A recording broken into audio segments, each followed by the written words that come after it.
Por que eu me tornei homeopata? Rolava o ano de 1979 e eu havia terminado a residência de pediatria e decidi fazer uma subespecialidade, a neuropediatria, e tinha a opção de fazer no Rio, São Paulo, Brasília. E eu escolhi Brasília porque tinha lá uma comunidade cristã que eu já estava integrado ao movimento que dava suporte a essa obra. Mas, ao começar as atividades da neuropediatria, eu tive uma decepção enorme, porque eu havia participado, durante a residência de pediatria, de um simpósio da neuropsiquiatria infantil.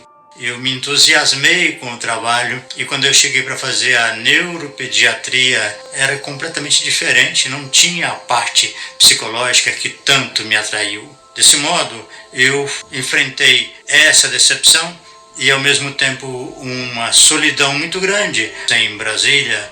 Ia regularmente a essa comunidade cristã, 200 quilômetros praticamente, uma vez ou duas por mês, onde eu ficava o final de semana, fazia acompanhamento pediátrico de muitas crianças que eram abrigadas na instituição, mas a minha vida afetiva e pessoal tinha pouca coisa em Brasília. Na verdade, um casal do grupo de fraternidade que eu estava frequentando me acolheu amorosamente. Talvez por conta dessas questões existenciais, a sinusite, que já me incomodava antes, intensificou as crises. O otorrinolaringologista, quando eu ainda estava em Belo Horizonte, avisou-me que talvez fosse necessário fazer uma punção para o diagnóstico. E comecei a admitir a possibilidade de me consultar com um homeopata. Eu havia também participado superficialmente de um encontro nacional dos estudantes interessados em homeopatia em BH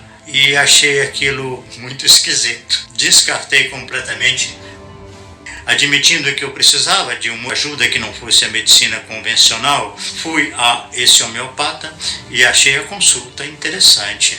Ele me perguntou sobre meu temperamento, colheu dados da minha história de vida e me prescreveu um medicamento só, numa dose única. Eu providenciei o medicamento e depois de 3 dias da ingestão dessa dose única, eu estava notando mudanças tão profundas que eu cheguei a ligar para ele e disse-lhe: olha, eu estou sentindo que aquela sonolência que eu te falei, mais ou menos às 17 horas, durante a reunião da neuropediatria, desapareceu completamente, que me deixava constrangido. Mas tinha uma outra coisa que eu não relatei para o homeopata, que eu estava num conflito, porque apesar da solidão, eu não queria me envolver com uma garota que estava me paquerando no hospital, era uma residente também, e eu não queria mais ter contato com uma pessoa que, embora ela me atraísse fisicamente, eu não tinha nenhuma afinidade com ela de vida,